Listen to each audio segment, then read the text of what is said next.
Howdy folks, Greyhawk 4x4 coming at you again, your resident vintage gamer. And it's Beer 30. Let's hit it.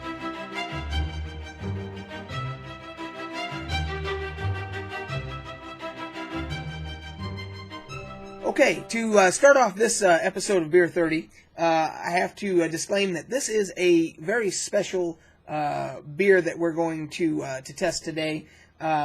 If you are a local here in Utah, you may still be able to get some of this.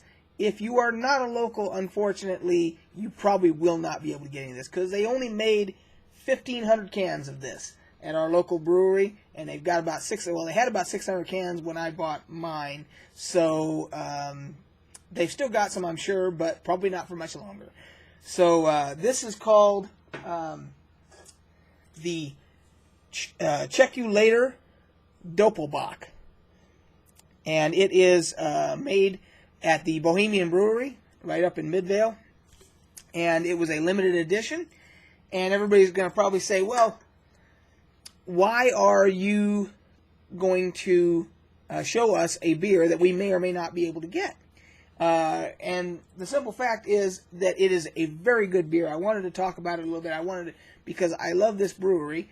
And the other reason was that it is a fine example of a Doppelbock style of beer, and if you have not had that style, this is just another reason to show you why you should try it. So, without further ado, I've already had this, so I already know how good it is.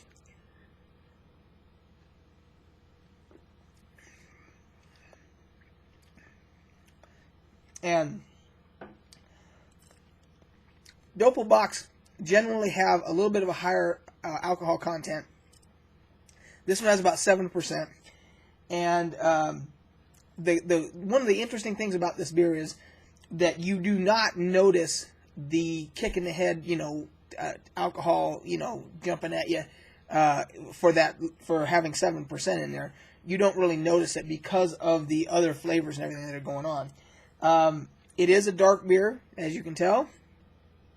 It is a very dark amber, and but it has the normal maltiness and sweetness of a darker beer that you would expect. But there's a little bit of a sourness to this. So if you've had what's known as a sour beer before, this has a little bit of that in there, just enough to give it an extra little kick of flavor to where it's just really good and complex,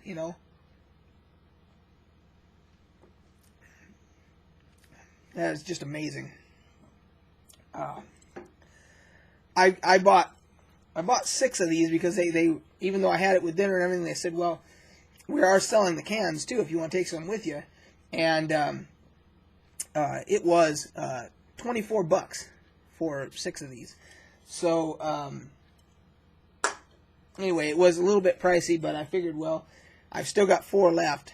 I actually took one of them when I first got it, and we had a D&D session shortly thereafter, and I actually poured it into a bunch of, Dixie cups so everybody could taste it. Everybody in the D&D group that wanted to.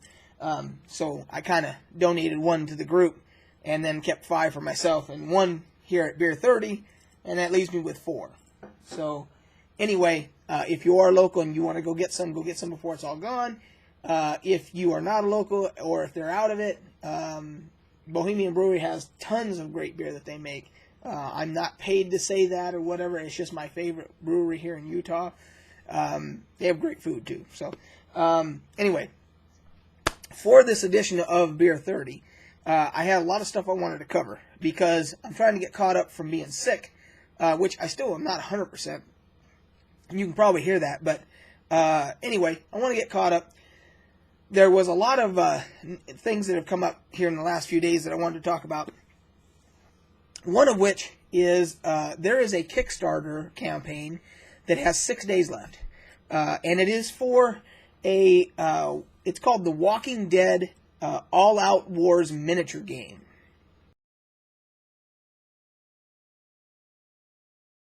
So there's a picture of it.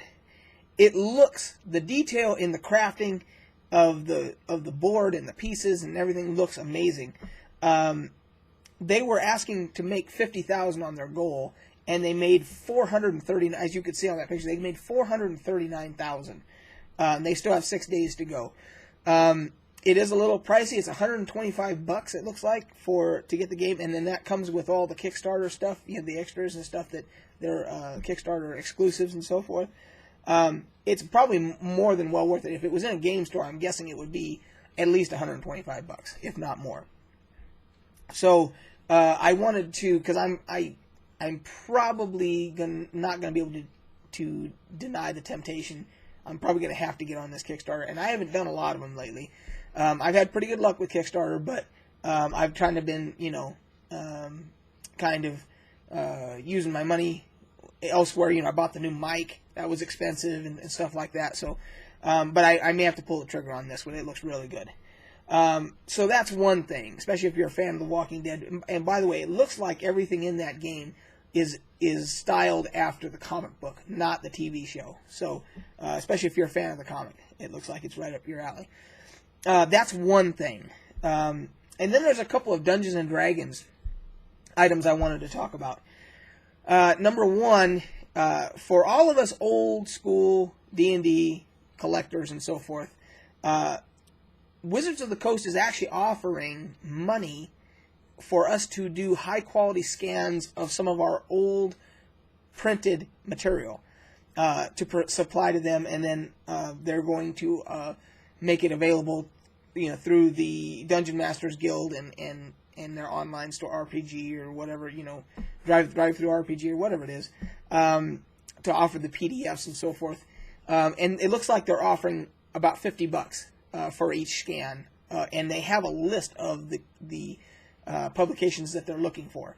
So I'm going to put a link here for you in the description below, linking you directly to their page where it goes through the whole questions and answers thing about if you're interested in doing it to earn that little extra money and so forth. You can go directly there and check it out. I don't know how I feel about it. They're probably going to make a lot more than $50 if they take your scans and then they start repurposing them as PDFs and selling them. They're going to make a lot more than $50. So, but if it's in the interest of protecting the data that was in the original publications, I'm surprised they don't have copies of everything. They inherited TSR and everything, but apparently there's stuff that they don't have. And so if it's in the interest of preservation, then I guess, if you want to do it for that reason, you can also make $50. So, so there's those two items. And then the last item I really wanted to talk about was, I've got to have another swig of delicious ale here.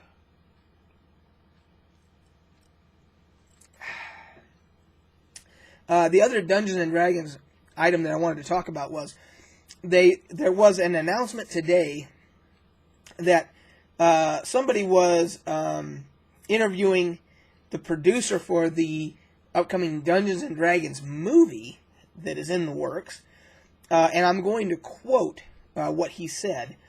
It says, "This new Dungeons and Dragons will be a Guardians of the Galaxy tone movie in a Tolkien-like universe. Because when you think of all the Hobbit movies and Lord of the Rings, they have an earnest to them to see something fun, a Raiders romp inside that world. I feel something the audience has not seen before."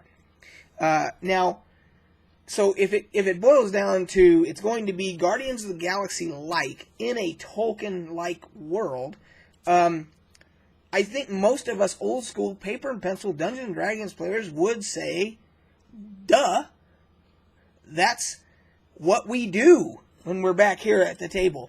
It's exactly what it is. Our group of adventurers is like the Guardians of the Galaxy, and we're pretty much in a Tolkien-like world when we do it. So, duh. Yeah, that's it. You just described playing a game of Dungeons and Dragons. It's like a bunch of you. You're all a big group, and you got your tank, and you've got your healers, and you've got your rogues and everything else, and you go through, and you're running through a world that could be something directly pulled out of the Tolkien type world, considering the fact that Gary Gygax was inspired by Tolkien when he created a lot of Dungeons and Dragons. Again, duh. So, tell us something we didn't already. I mean, well, I shouldn't say that. I guess we were just, that was what would be what we would expect from the Dungeons and Dragons movie. What else would it be? So it's kind of, I guess it's more comforting to know that they're on the same page with us old D&D players. So anyway, I just, in case you hadn't seen that piece of information, I thought I'd share that here. So anyway, so there you go. You got a good Walking Dead board game, it looks like, coming out. You've got, if you want to make some money and you want to scan some of your old stuff, you can do that. The D&D movie is going to be, hopefully, exactly what we expected it to be. And Doppelbock is a really good style of beer, especially when it's done correctly, a la Bohemian Brewery.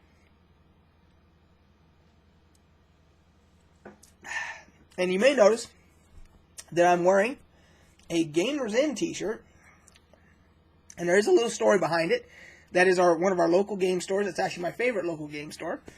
And I go in there every Friday just to check things out, see what's out and everything. And one of the reasons I go in there is because Katrina, who is the manager there, she is actually the opposite of what you get at most game stores, where you get curmudgeon-y old gamers who are working the cash register and seem to be more pestered that you're asking them a question or something than they are wanting to offer you a service. It's just kind of the stereotype that there is in game stores. And we've all experienced it. I'm telling the truth. Come on now.